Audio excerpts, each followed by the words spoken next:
Let's click on Take Me to My Store here at the bottom. And then we'll click on Customize on our Atlas theme. Let's navigate back to our product page at the top here, just like before. Then if I scroll down, you'll see that our product bundler doesn't actually appear on our product page. To fix this, let's click on the plus icon here, and then we'll type in Atlas. Let's click on Apps and then add in the Atlas bundler here. And once I click on this here, you'll see on my product page that the bundle offer will appear successfully. And since we're not using the other Add to Cart button, let's go ahead and remove it so that way we don't confuse our customer.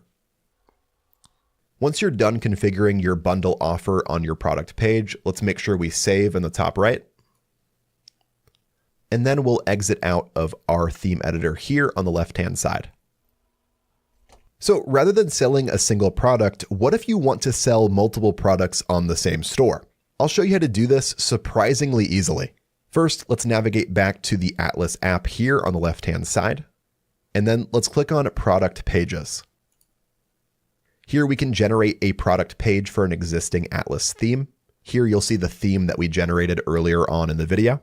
Since I want to generate a new product page for this store, I'll select it and then click on Generate Product Page.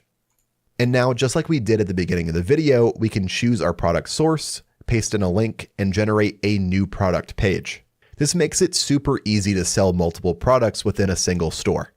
And that's it. You now have a fully functional and customized Shopify store that's ready to take orders. What would have taken hours before can now be done in minutes with Atlas. If you have any questions, make sure you leave them down in the comments. And thanks for watching this video.